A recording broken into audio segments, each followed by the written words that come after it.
Hello friends, कैसे हैं आप सब। मैं आपका अपना मित्र एडवोकेट एसएस मिश्रा लीगल दर्पण चैनल में स्वागत करता हूं।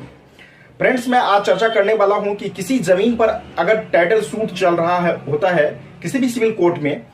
और उसके दौरान ही किसी भी पक्षकार के द्वारा, किसी भी पार्टी के द्वारा, जिस पार्टी ने सूट चलाया है और जिस पे चलाया है, उस पक्षकारों में से कोई भी पक्षकार यदि उस जमीन को सेल करना चाहते हैं या सेल कर देते हैं तो क्या यह जायज माना जाएगा? क्या यह कानूनी रूप से वैध माना जाएगा? यदि नहीं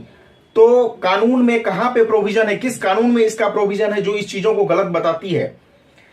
और यदि गलत बताती है तो उसमें क्या सजा का प्रावधान है? क्या उस व्यक्ति को, उस पक्षकार को दंडित किया जा सकता है?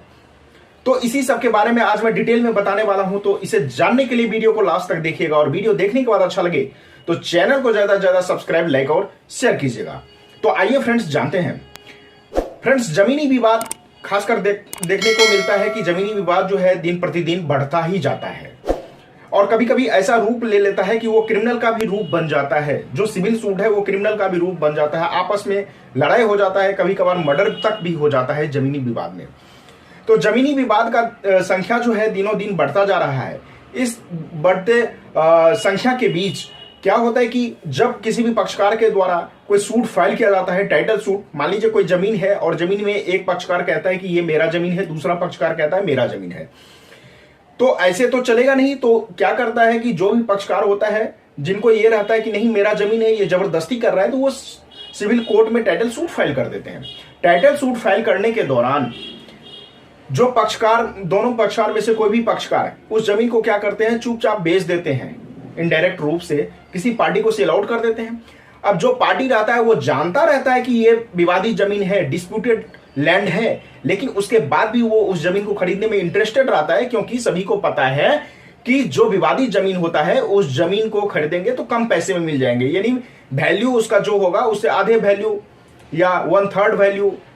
इस रेट में हमें वो जमीन मिल जाएगा। तो सस्ते के लालच में वो आके उस जमीन को खरीद लेते हैं। लेकिन ये खरीदना वैध माना जाता है? जी नहीं। ट्रांसफर ऑफ प्रॉपर्टी एक्ट का सेक्शन 52 है, धारा 52 है ट्रांसफर ऑफ प्रॉपर्टी एक्ट का, जो इस चीजों को रोकती है, प्रोहिबिट करती है कि आप किसी भी विवादित जमीन को नहीं खरीद सकते हैं। लेकिन इसमें भी दो तथ्य हो सकते हैं, दो तरीके हैं जो मैं आपको बता रहा हूं। देखिए कि जब टाइटल सूट फाइल होता है उस दरमियान कोई पार्टी किसी जमीन को बेचते हैं, और जिस पार्टी ने सूट फाइल किया है उसमें से वो पार्टी, या फिर जिस पार्टी ने जो डिफेंडेंट है वो पार्टी, किसी भी पार्टी में से कोई क्या order 39 of rule 1 and 2 of CPC, यानी ऑर्डर आदेश 39 जो है, आदेश 39 का रूल 1 और 2 के अंतर्गत परमानेंट या टेम्पोररी इंजंक्शन जो भी है, उस दोनों में से कोई भी उसने क्या करता है कि कोर्ट से में पेटिशन फाइल करके और कोर्ट से वो चीजें ले लेता है, यानी कि जमीन पे स्टे लगा देता है कि जब तक इस जमीन का डिक्री नहीं होगा तब तक इस जमीन को कोई पक्षकार बेच नहीं सकता है।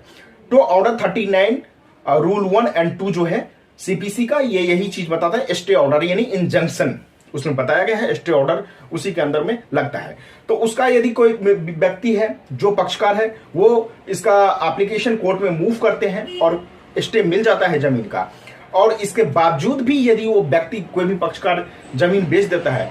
तो इसे कंटेम्प्ट ऑफ कोर्ट कहा जाएगा, यानी कोर्ट के आदेशों की अवहेलना की कैटेगरी में इस चीजों को लाया जाएगा, और जिस पक्षकार के द्वारा उस जमीन को बेचा गया उस पक्षकार को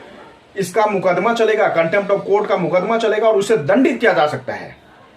तो इसीलिए ट्रांसफर ऑफ प्रॉपर्टी एक्ट की सेक्शन 52 जो है इस चीज को रोकती है। लेकिन इसमें एक दूसरा कारण जो मैंने आपको बताने जा रहा हूं, वो कारण ये है कि यदि जिस पक्षकार के द्वारा उस जमीन को बेचा गया है और डिक्री भी उसी पक्षकार के फेवर में होता है, तो जो व्यक्ति जमीन खरीदा है वो जमीन उसके नाम से हो जाएगा, क्योंकि उस पक्षकार ने अपने जमीन बेचा, उसके फेवर में ही डिक्री हो गया और वो जमीन बेच दिया है तो वो हो जाएगा। लेकिन यदि सेम इसके उल्टा, मान लीजिए जिसने पक्षकार ने जमीन नहीं बेचा है और उसके पक्ष में डिक्री हो गया है, और जिस पक्षकार ने जमीन बेच दिया उसके पक्ष में डिक्री नहीं हुआ, तो जिस व्यक्ति को उसने जमीन बेचा है, यानी जो खरीदने वाला है, उसका जमीन वो नहीं होगा। वो जिस व्यक्ति ने उसको बेचा है उससे अपना पैसा वापस ले या जो ले, वो जमीन जो है जिसके फेवर में डिक्री हुआ है उसी का हो जाएगा। यानी निचोड़ के तौर पे हम ये कह सकते हैं कि सिविल कोर्ट में किसी भी जमीन का टाइटल सूट यदि चल रहा होता है, उस दरमियान विवादित जमीन को कोई भी पक्षकार ना बेचे तो सही है। यदि वो बेचता है और उस जमीन पे पहले ही ऑर्डर 39 रूल 1 और 2 का स्टे ऑर्डर ले लिया गया है,